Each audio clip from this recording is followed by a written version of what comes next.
faithfully conveying value by interpreting great books from around the world. Hello, this is Sally's Book Talk. Today, I'll interpret the book The History of Punishment for you. The author is a renowned criminal law scholar, a professor at China University of Political Science and Law. Liu Xiang. Criminal punishment, simply put, is imposing penalties on offenders based on criminal law. This is one of the most important judicial practices in human society, and China is no exception. The ancient classic Shan Shu has a dedicated chapter recording it, the Zhou dynasty's punishment systems and types of penalties. In subsequent legal codes like Qin law, Han law, Tang law, Ming and Qing laws, punishment was also a main component. It can be said that the history of ancient Chinese rule of law is the history of changes in the punishment system. This process was accompanied by the progress and refinement of law, but also by cruel and barbaric forces. The author of this book, The History of Punishment, has detailedly combed through it and summarized the 4 major characteristics of ancient Chinese punishment systems. This has reference significance for modern people building a rule of law society. Next, I'll talk about these 4 characteristics. What are they? The first characteristic: the nature of punishment shifted from barbarism to civilization. The second characteristic: the cruelty of punishment always existed. The third characteristic: the inequality in punishment persisted throughout. The fourth characteristic: the essence of ancient punishment was rule by man over rule by law. Okay, now let's talk about the first characteristic: the nature of punishment shifting from barbarism to civilization. China's punishment system originated very early. According to historical records, the Shang dynasty already had 3,000 types of punishments.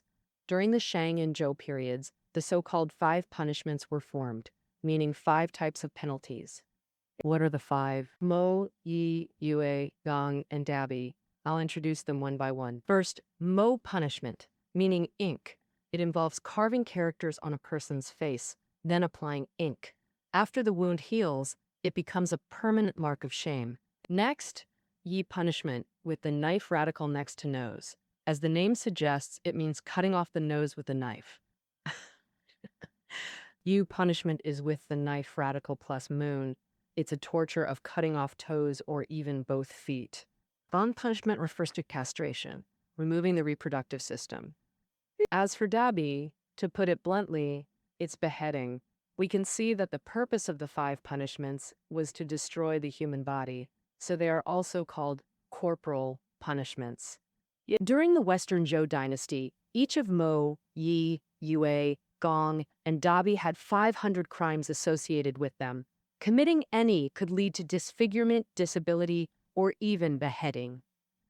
By the Spring and Autumn and Warring States periods, the feudal lords of various states, to strengthen social control and seize more resources, continuously increased the severity of punishments. Many common people thus broke the law and suffered corporal punishment. And in severe times, if you just stood on the street, you'd see people with missing limbs everywhere. For example, once Duke Jing of Qi asked his Prime Minister Yang Ying, which goods are selling well and which are slow-moving in the market lately. Yang Ying said 4 words: Yue Gui Zhujian. Zhu are shoes worn by ordinary people, while Yue are custom-made for those with severed feet. Zhu being cheap and Yue expensive indicates there are many people with severed feet, leading to high demand. How could there be so many people with severed feet? Naturally, it's the result of harsh laws and severe punishments. Duke Jing of Qi was considered a relatively wise ruler in the late Spring and Autumn period. Yet even he abused corporal punishment, showing how widespread this phenomenon was. After Qin conquered the 6 states, it combined corporal punishment with forced labor, making punishments even more severe. According to Qin dynasty law, those who stole over 660 coins would not only have their noses cut off and faces tattooed, but also be sent to build city walls.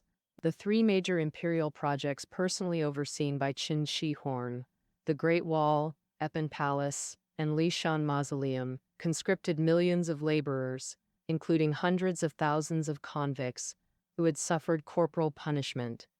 If you traveled back to the Great Wall construction site, you'd see many convicts missing arms and legs laboring hard. Kin soldiers stood by, and at the slightest dissatisfaction from overseers, whips would lash harshly onto the convicts. Such scenes might help you understand why Qin governance became synonymous with tyranny. In the early Han Dynasty, rulers abolished some cruel punishments, making penalties somewhat lighter, but overall still leaned towards cruelty, causing great suffering among the people. At this time, a young girl wrote a letter to the emperor, unexpectedly changing history. In 167 BC, a girl named Ti Ying petitioned Emperor Wen of Han, tearfully saying that her father was to undergo corporal punishment for a crime. Once punished, he'd become a person with incomplete limbs. As a daughter, how could I bear it? So, I'd rather become a servant for the government to atone for my father's crime. Ti Ying's words deeply moved Emperor Wen of Han. He also realized corporal punishment was too cruel, so Emperor Wen of Han decreed the abolition of corporal punishment. In his edict, he said that in ancient times, without corporal punishment, the world was peaceful. But now with corporal punishment, crimes and offenses still persist without end. This is because the court's education is ineffective, causing people to frequently violate the laws. I am deeply ashamed of this. Moreover, corporal punishment causes lifelong disabilities for the punished. Is such a cruel punishment in line with the teachings of sages? I've decided to abolish corporal punishment and replace it with milder penalties. This book, the author believes this move has epoch-making significance. First, Emperor Wen of Han abolished corporal punishment for the first time, which had lasted over 2,000 years. This marks a crucial step in criminal law transitioning from barbarism to civilization. Secondly, Emperor Wen of Han also gained a new understanding of punishment's function. Punishment isn't just a means to penalize crime, it should also reform offenders, helping them turn over a new leaf and start afresh. This principle of Emperor Wen of Han was inherited by later generations. After centuries of changes, during the Sui and Tang periods, 5 new punishments were formally established: flogging, beating, imprisonment, exile, and the death penalty. Among them, flogging and beating are similar to caning. Imprisonment means jail or forced labor. Exile is banishment. As can be seen, except for the death penalty, punishments no longer aim to directly damage the body or organs. Compared to corporal punishment, this is undoubtedly social progress.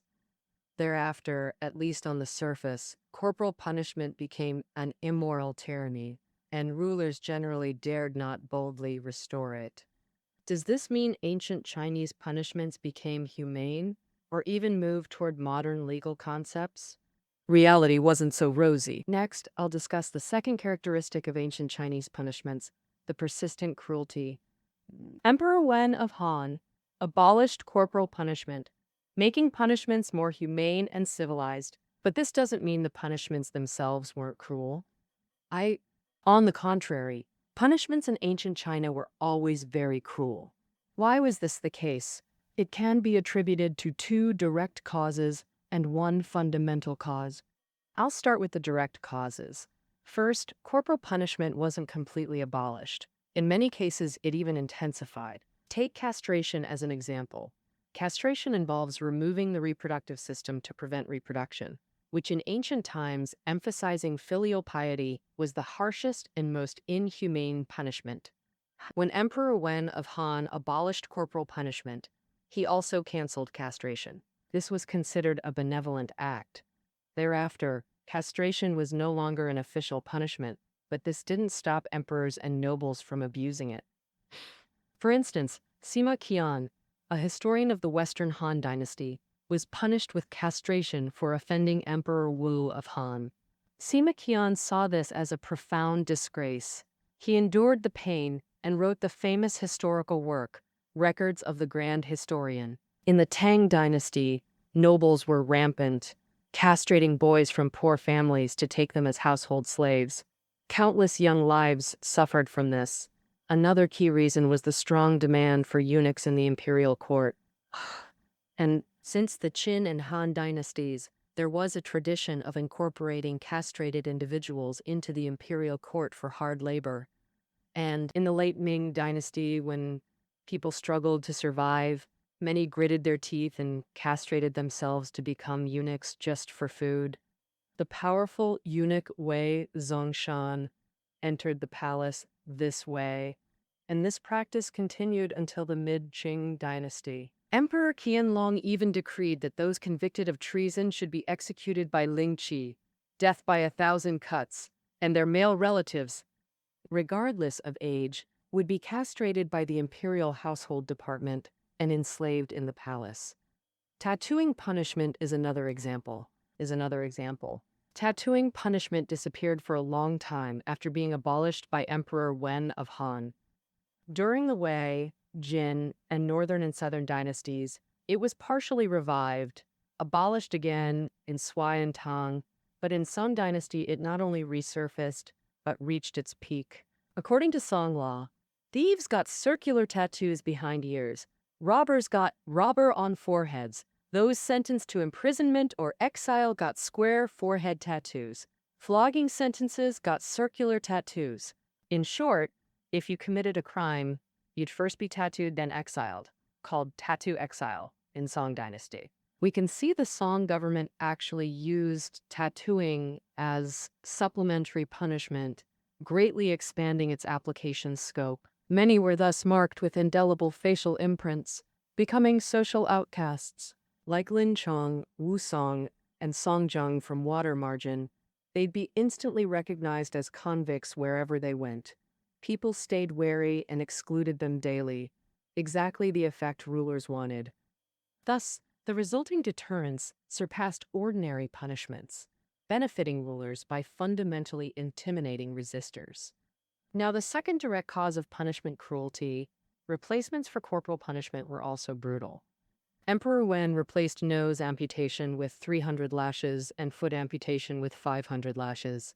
Getting whipped instead of mutilated isn't that humane? But the problem, Han Dynasty whips were bamboo or cane rods covered in splinters. After hundreds of lashes on back or buttocks, mortality soared, making it disguised execution. Emperor Wen's son, Emperor Jing, twice reduced lash counts, ordered rods smoothed, and required one executioner per sentence. Only then were lives preserved. Even so, prisoners often ended up flayed and permanently disabled. After Sui and Tang, flogging gradually merged with beating, becoming synonymous by Ming and Qing. Beating punishment, commonly called hitting boards, had slightly less force than flogging. Of course, this didn't prevent lethal beatings, the typical example being Ming Dynasty court beatings. Court beating can be understood as on-the-spot spanking. Court beatings were Ming emperor's special punishment for officials.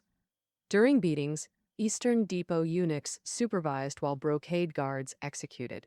Guards acted on eunuchs' signals. If eunuchs' boots pointed outward shouting, "hit solidly," it meant show mercy. Conversely, if eunuchs pulled boots inward shouting, "hit earnestly," guards had to strike brutally. Emperor Wuzan once dragged 146 officials to Meridian Gate, forced kneeling for 5 days, then administered court beatings, killing over 10 on the spot.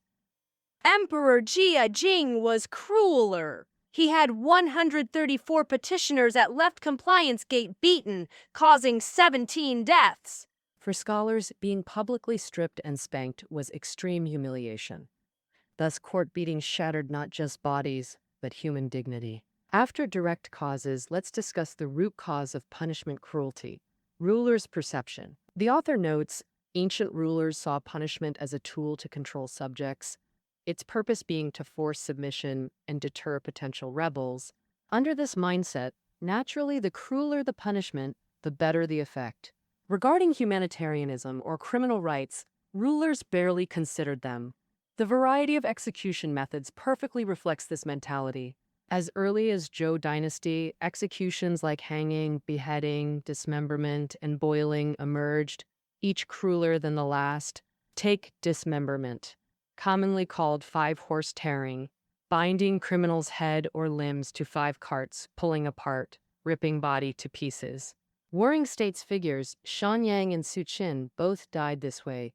Boiling was another torture. During spring and autumn, some lords warned advisors, "Whoever dissents gets boiled in cauldron." This practice continued long afterward.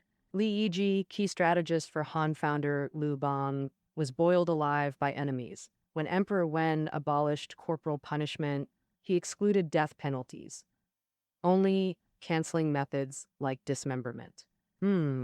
Later rulers didn't care much. They racked their brains to innovate, making the death penalty the harshest punishment. Oh, the book's author lists 18 types of death penalties at once. Many sound chilling just by name, like live burial, waist cutting, flaying, lingqi, and so on. Especially lingqi, which started in Tang Dynasty and flourished in northern Song. Emperor Shenzong even used it to deal with critics of his reforms. During Ming and Qing periods, lingqi was widely applied too. The late Qing general Yuan Chonghuan died by lingqi. The Qing government pushed it to extremes, with executions lasting 3 whole days. The prisoner endured 4,700 cuts. To prevent mid-execution death, they were force-fed opium beforehand. Many Taiping rebellion generals, like Shi Daikai and Lin Fengxiang, were publicly lynchied after capture. Rulers showcased such torture openly, of course, to make an example and crush rebellion early on. In reality, corporal punishments like castration and tattooing persisted for the same reason. Ultimately, it all served the rulers. That wraps up the cruelty part. Next up, let's cover the third characteristic of ancient Chinese law. Inequality persisted throughout. Now, we all know the basic principle of rule of law is equality before the law. But ancient folks didn't have that mindset. Instead, old China had a hierarchy where status dictated rights. Su Dongpo was a scholar-off official. Under punishments don't extend to officials, he avoided corporal punishment even if guilty. This was explicitly confirmed by the emperor. In 1069, Emperor Shenzong's Exening reign year, a 5th-rank official got exiled to Hainan for corruption. Song law required tattooing, but other ministers argued tattooing an imperial official's face would disgrace the court. So, with Emperor Shenzong's approval, officials got exempt from beating and tattooing to uphold dignity. That's why Su Dongpo treated exile like a tour, writing poems and painting. If tattooed, he'd lose that elegance. Oh, the elite had another privilege commoners rarely got: paying to atone for crimes, called redemption punishment. Qin and Han periods stipulated that paying a set ransom could exempt you from punishment if you committed a crime. Of course, the catch was you had to be rich. During Emperor Wu of Han's reign, some generals who lost battles faced execution by law, but bought their lives with huge ransoms, while those like Sima Qian, who couldn't afford ransom, could only endure suffering. The Sui and Tang periods directly linked redemption punishment to social status. Sui law stipulated that officials 9th rank and above could redeem punishments: 20 jin copper for 1 year imprisonment, 80 jin for 1,000 li exile. Even capital crimes could be pardoned with 120 jin copper, with the metal used for coinage. Tang law extended redemption to relatives of 7th rank officials, remaining common through Ming and Qing. How should we view redemption punishment? The author believes redemption offered escape from cruel punishments in ancient society, which had value. But high ransoms only affordable to the wealthy created unequal justice. Rich escaped punishment while commoners suffered. Moreover, redemption indirectly encouraged rich to break laws. Why obey when money buys immunity? This severely undermined legal equality and fairness. Of course, compared to elite privileges, redemption was minor. Since in many cases, elites didn't even need to pay to reduce culpability. For example, the 8 consideration system formed in Qiaowei period and matured in Tang. 8 considerations meant 8 types of offenders couldn't be tried normally. Their cases went directly to the emperor. Who were these 8? Including imperial relatives, meritorious officials, founding heroes, eminent scholars, etc. The emperor would reduce sentences based on their status and contributions. even granting full pardons. During Ming and Qing, Legal protection for rulers reached its peak. for instance, Ming princes and families were exempt from local jurisdiction. They faced no punishment unless rebelling. King law mandated Manchu nobles be tried by imperial clan court with justice ministries, not regular courts. Even ordinary bannermen received lighter sentences. For example, immediate beheading might become deferred execution, allowing manipulation. This created room for maneuvering. Even imprisonment had special prisons for bannermen with better treatment than regular jails.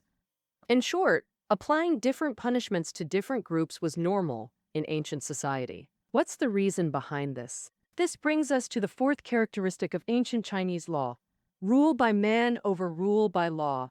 As mentioned earlier, modern rule of law emphasizes equality before the law. From heads of state to commoners, all should obey without special privileges. Oh, ancient times were different. With over 2,000 years of imperial system, one person always stood above the law: the emperor, who held absolute power to change or violate laws. For example, after Emperor Wen replaced foot-cutting with flogging, later restrictions even limited emperors' usage by Eastern Han. What about flogging then? Emperors started adding punishments outside the law. Emperor Guangwu ordered warriors to cane disobedient officials. Emperor Ming beat entire courts. This birthed official beating punishment, later incorporated into legal systems with stricter limits. Still didn't stop rulers. When Wu Zetian governed, punishing opponents with one session of beating, literally meaning boards. But how many strikes? 10 or 100? That depended entirely on the ruler's whim. Wu Zetian's agent Lai Junchen used extreme methods, becoming infamous.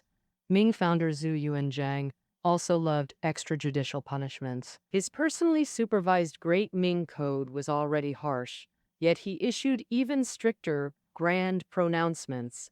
For instance, under Ming Code, corrupt officials faced maximum hanging. But Zhu decreed pronouncements. Those taking over 60 taels silver got death plus skin flaying and straw stuffing. This involved peeling skin whole, stuffing with lime or straw, torture worse than death. Zhu also used brocade guards to plant spies everywhere. Anyone criticizing policies got arrested immediately. Peaking in late Ming, records show 5 men drinking at an inn. One drunkenly cursed Wei Zhongshuan. When warned, he dismissed concerns. This remark was overheard by spies and reported to Wei Zhongxian. The man suffered skin flaying and straw stuffing. Indeed, such ruler-abused punishments were common throughout dynasties, ultimately resulting from unchecked imperial power. Well, even late 19th century saw similar events. After the failed 1898 100 Days Reform, Tan Sitong, Lu Guandi, and others were arrested and immediately sent to the execution ground. Lu Guandi, having served in justice ministry for years, knew Qing law well. He protested, "Executing without trial, is this legal?" The executioner had no reply. Of course, this couldn't save the 6 gentlemen from bleeding out at Keishiku Market. Early 20th century finally brought legal reform. Pressured internally, externally, Qing government announced new policies. As key reform, jurists like Shen Jiben absorbed Western legal thought for judicial modernization. In 1911, the Great Qing New Criminal Code was issued. Key contributions: 1. Abolish tattooing, castration, beating, and other corporal punishments. 2nd. Eliminated executions like lynching, waist cutting, beheading, strictly limited death penalty application. The code never formally implemented due to Qing collapse soon after. Yet its core principle, punishing crimes through just or humane means, gradually took root, becoming judicial consensus. Thus, the author views late Qing judicial reform as modernization's starting point for criminal law. From Shangzhou to late Qing, across 3,600 years, ancient Chinese punishments trended from barbarism towards civilization. Of course, as punishments served rulers' control, cruelty inequality persisted until modern legal ideals arrived with late Qing reforms. Well, that concludes our journey through punishment history. Study notes below the audio. See you next time.